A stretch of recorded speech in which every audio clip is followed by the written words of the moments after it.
queria cumprimentar das Forças Armadas. Eles ficaram contra, eles falaram, pela minha família, pelo meu pai, pela minha mãe, pelo governo, não sei o quê. Aí teve de tudo, gente, de tudo. Assim, eu voto sim, eu voto não. Então, assim, foi um troço. Família e pela inocência das crianças em sala de aula, pela dona. De tudo, gente, de tudo. Assim, eu voto sim, eu voto não. Então, assim, foi um troço, assim, eu falo troço, mas entrou pra história do Brasil, mas chegou a ser até cômico, porque teve muitos políticos que votaram de forma esquisita, né?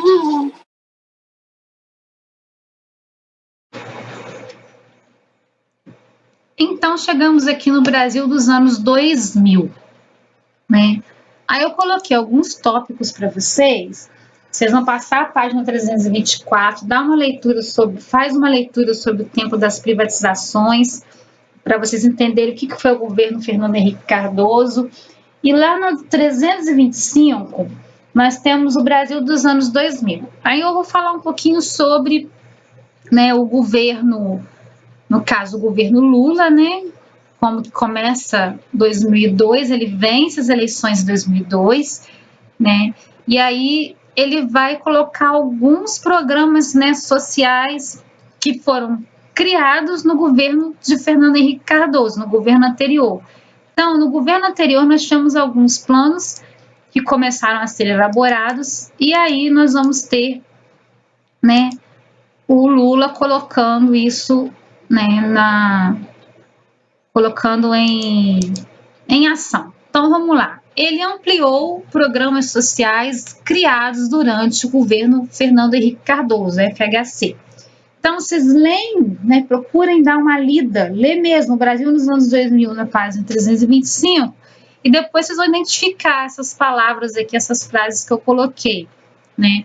Então, como? Que programas eram esses? Bolsa Família, então nós temos aqui, né?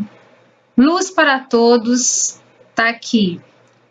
Fome Zero e o ProUni.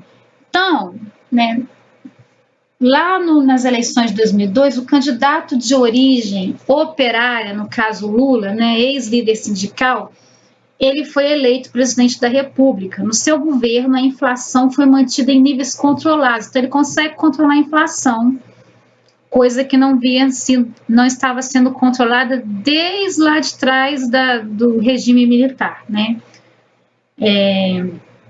Então, esses níveis mantidos controlados foi um ponto para ele, né? A moeda do país se valorizou e ainda assim houve crescimento do comércio externo e uma balança comercial positiva. Além disso, ele ampliou programas sociais, acabei de citá-los aí para vocês, né? E aí lá em 2005, nós vamos ver agora o governo, né, em 2005 como é que estava, né? Porque ele vai se reeleger também, ele é um dos presidentes que se reelege. Então, ele, além dele colocar em prática os programas sociais do governo FHC, ele cria novos programas, né? O ProUni até hoje está aí. Existem algumas questões muito polêmicas em que envolve o ProUni, né? E o Lula, ele consegue realmente fazer bastante por meio de ações sociais. O seu governo é um governo bem assim, baseado na questão da ação social mesmo, né, por meio governamental. Só que em 2005, lá no ano de 2005, né, vieram à tona muitos casos de corrupção no Congresso. Então, nós temos aqui uma imagem do Congresso, fora corruptos, e dessas acusações fortíssimas é a questão do mensalão, né? E aí vai ser crises, mais crises, denúncias de propinas, compra de votos. Então começou a aparecer político dizendo que voto foi comprado, né? Então muita coisa errada, né, estava por trás também do governo. Não quer dizer que os outros governos não tinham erros, tinham, tá? É porque nós estamos trabalhando com a questão política, né? E política é isso aí, gente, infelizmente. Existem algumas exceções raríssimas, né? Então, o que o Lula vai fazer? Mesmo ele, né, passando por tudo isso, ele se reelege em 2006. Então, ele vai conseguir permanece na presidência em 2006, né?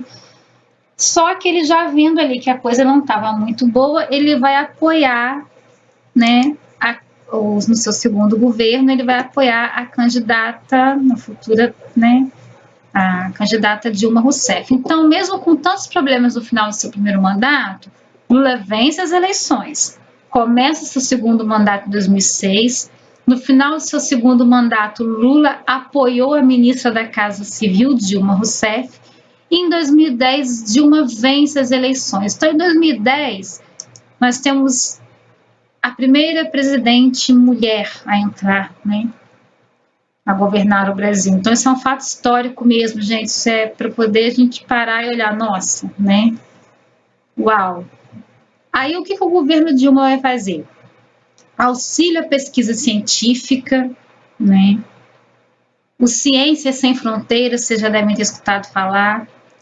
Vai trabalhar também no Programa de Aceleração de Crescimento, o famoso conhecido PAC. O Pronatec, o que foi o Pronatec, né?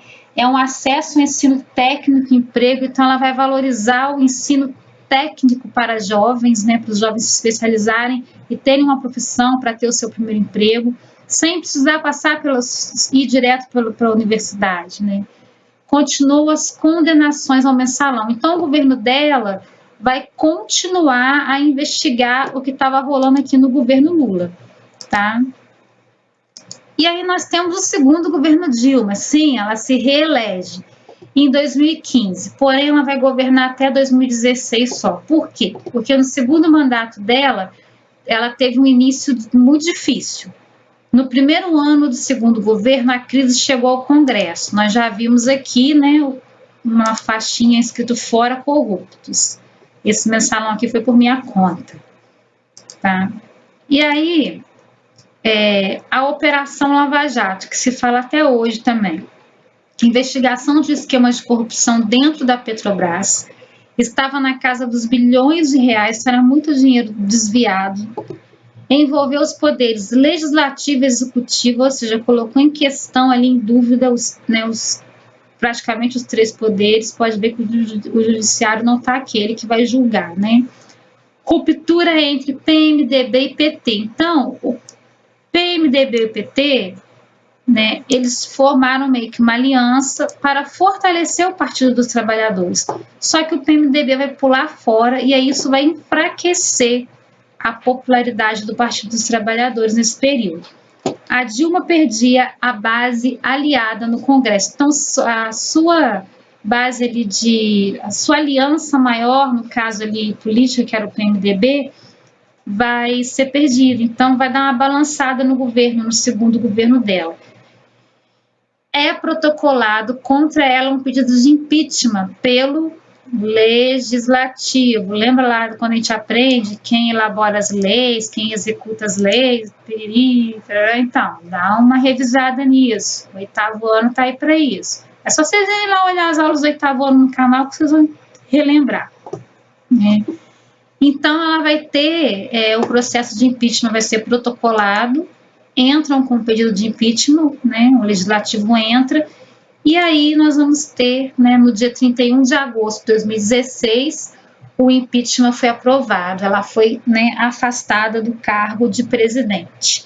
Mas mesmo assim ela teve seu mandato cassado, mas não perdeu seus direitos políticos. Assume Michel Temer, seu vice. Aí eu coloquei essa imagem aqui, porque na época, né, os nossos políticos lá no Congresso votando, né, eles iam votar mais ou menos assim, ó. Deixa eu ver se eu lembro. Talvez aqui tá muito ruim. Consigo fazer para vocês um pouquinho de como era a votação. Eles subiam lá para votar, né? Inclusive o nosso presidente da República votou. O atual presidente estava lá votando, né? Muitos políticos foram votar lá contra, né? Para que ela saísse. E aí os que eram a favor, os que eram contra, eles falaram, pela minha família, pelo meu pai, pela minha mãe, pelo governo, não sei o quê. Aí teve de tudo, gente, de tudo. Assim, eu voto sim, eu voto não. Então, assim, foi um troço, assim, eu falo troço, mas entrou para a história do Brasil, mas chegou a ser até cômico, porque teve muitos políticos que votaram de forma esquisita, né? Homenageando pessoas assim que não deveriam ser homenageadas, como ex-torturadores, isso não pode passar impune, tá? Então, entra no YouTube, coloca lá, processo de impeachment de Dilma Rousseff, a votação. Aí vocês vão achar alguns vídeos, né, mostrando para vocês o que estava acontecendo naquele dia. Eu acompanhei pela TV, foi muito interessante. E cansativo também, porque eles ficaram horas votando, tá? E aí assumiu o seu vice, né? Michel Temer teve a responsabilidade de conduzir o Brasil, né, no pós-impeachment da Dilma. Agora, nós vamos passar para a questão, né, para o que estamos estudando na página 328 do livro, que é trabalho e economia. Então, no governo, né, nos anos 2000, aí, principalmente pós aí,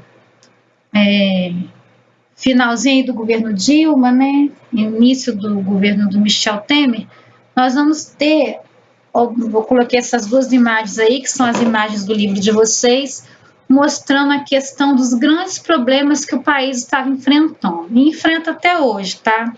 Então, nos últimos anos, aumentou o quê? Desemprego. Então, nós temos a primeira imagem aqui, pessoas numa fila, né, em busca de emprego no comércio na cidade de São Paulo. Então, não tinha vaga, tinha pouquíssima vaga, né? E embaixo, logo embaixo no livro de vocês, eu coloquei aqui ao lado, nós temos um vendedor ambulante em Praia de Florianópolis, Santa Catarina, 2015.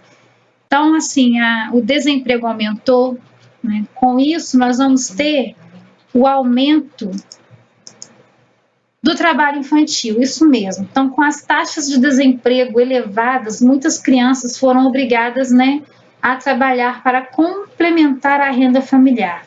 No Brasil, é comum vê-las trabalhando como vendedoras ambulantes, por exemplo. De acordo com dados de 2017, no Brasil existe aproximadamente 1,8 milhão de crianças entre 5 e 17 anos trabalhando de modo ilegal. Então, criança não tem que trabalhar, criança tem que estudar, a não ser que seja um estágio, já esteja na idade, né, adolescente, que é a idade de vocês, e seja algo que vai acrescentar na vida, né, desse adolescente, não algo que vá sugar e tirá-lo da escola.